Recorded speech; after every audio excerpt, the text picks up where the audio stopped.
RTC ఏ రాష్ట్రంలోనైనా నష్టాల్లోనే ఉంటుంది. చాలా జాగ్రత్తగా మెయింటైన్ చేస్తేనే బ్రేక్ ఈవెన్ పాయింట్ దగ్గర ఉంటుంది. రూపాయి రాక రూపాయి పోక అక్కడికక్కడే ఉంటుంది. ఎందుకంటే రకరకాల వర్గాలకు రాయితీలు ఇస్తుంటారు. అదే సమయంలో ఎక్కువ లాభాలు లేని పల్లెటూర్లకు కూడా తిప్పాల్సి వస్తుంది. ప్రభుత్వాలు చేస్తానన్న సహాయాలు చేయవు. బస్సు చుట్టూ 1,00,000 సమస్యలుంటాయి. ఆర్టీసీ ఉనికే లేని రాష్ట్రాలు కూడా ఉన్నాయి. అవేంటో ఇప్పుడు చూద్దాం.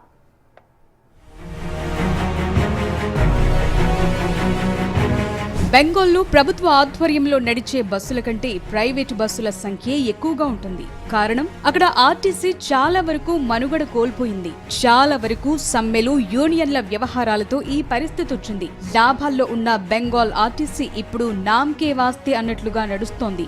West Bengal, south Bengal, north Bengal అని 3 కార్పొరేషన్లుగా ఉన్న ప్రైవేటు బస్సుల కంటే తక్కువ ఆపరేటింగ్ చేస్తాయి. బెంగాల్లో అసలు ఆర్టీసీకి ఈ సమస్య ఎందుకొచ్చిందో 2019 అక్టోబర్లో నాడు సీఎం హోదాలో కేసీఆర్ ఏం చెప్పారో చూడండి.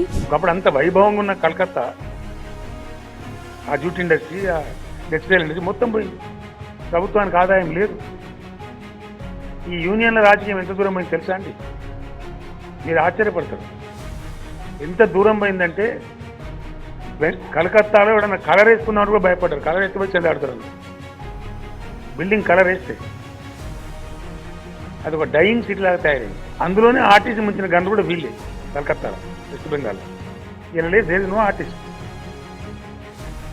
10 కోట్ల జనాభా ఉండే రాష్ట్రంలో 200. బీహార్లో లేదు. ఏమైంది? మీరు చచ్చిపోతారు కదా.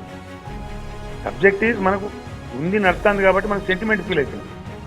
మా సంస్థ మేమే చంపుకుంటాము, మా విషయం మేమే తాగితే ఎవరు కాపాడుతారండి వాళ్ళని?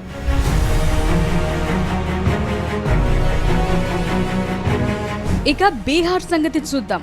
అక్కడ కూడా ప్రభుత్వ రవాణా సంస్థ ఉంది. అయితే ఇది లిమిటెడ్ గానే పనిచేస్తుంది. అక్కడంతా ప్రైవేట్దే ఆధిపత్యం. 90% బస్సులు ప్రైవేట్ వారి చేతుల్లోనే ఉన్నాయి. బీహార్లో అత్యధిక ప్రజా రవాణా ప్రైవేట్ బస్ ఆపరేటర్ల ఆధీనంలోనే ఉంటుంది. గ్రామీణ, పట్టణ ప్రాంతాల మధ్య తిరిగే వాళ్లు ఎక్కువగా ప్రైవేట్ వాహనాలపైనే ఆధారపడతారు. అదో రకం సమస్య. ఫిట్నెస్ అయిపోయినవి, కాలం చెల్లిన వాటిని కూడా తిప్పుతారు. దీంతో ప్రయాణికుల ప్రయాణం దినదిన గండమన్నట్లుగా ఉంటుంది.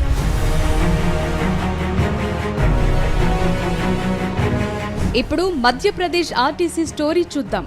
ఇక్కడ పరిస్థితి మిగిలిన రాష్ట్రాల కంటే డిఫరెంట్ గా ఉంటుంది. 2005లో ఏకంగా మధ్యప్రదేశ్ రాష్ట్ర రోడ్డు రవాణా సంస్థ ఎంపీఎస్ఆర్టీసీ కార్యకలాపాలు మొత్తానికే ఆపేసింది. ఎంపీఎస్ఆర్టీసీని మూసేశారు. ప్రస్తుతం ఇక్కడ ప్రజా రవాణా దాదాపు పూర్తిగా ప్రైవేట్ ఆపరేటర్ల చేతుల్లోనే ఉంది. ప్రభుత్వం కేవలం లైసెన్సులు, పర్మిట్లు, రూట్లను కంట్రోల్ చేస్తుంటుంది. అయితే ఇటీవలే మధ్యప్రదేశ్ ప్రభుత్వం సుగమ్ పరివహన్ సేవ వంటి పథకాల ద్వారా గ్రామీణ, గిరిజన ప్రాంతాల్లో రవాణా సౌకర్యాలను మెరుగుపరచడానికి ప్రయత్నిస్తోంది. అటు మధ్యప్రదేశ్ నుండి విడిపోయిన తరువాత ఛత్తీస్గఢ్ లోనూ సొంతంగా ఆర్టీసీని ఏర్పాటు చేయలేదు. రవాణా అంతా ప్రైవేట్ బస్సుల ద్వారానే సాగుతోంది.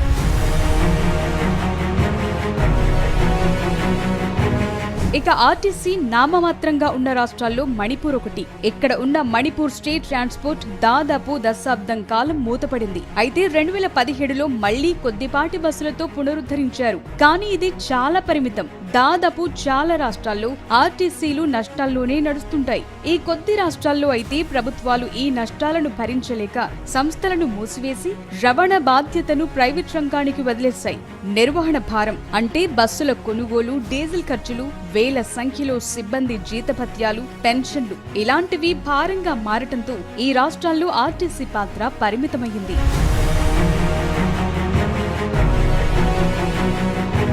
ప్రైవేట్ ఆపరేటర్లు తక్కువ ఖర్చుతో ఎక్కువ రూట్లలో బస్సులు నడపటం వల్ల ప్రభుత్వ బస్సులకు ఆదరణ తగ్గింది. ఈ రాష్ట్రాల్లో ప్రభుత్వం కేవలం రూట్లను నిర్ణయించి పర్మిట్లిచ్చి పన్నులు వసూలు చేసుకుంటే సరిపోతుందని భావించాయి. అలాగే నడిపిస్తున్నాయి కూడా. గుజరాత్లో కూడా ఆర్టీసీకి నష్టాలే ఉన్నాయి. కేరళ, కర్ణాటక, హర్యానా, పంజాబ్, యూపీ లాంటి చోట్ల కొంత మెరుగ్గా సిట్యుయేషన్ ఉంది.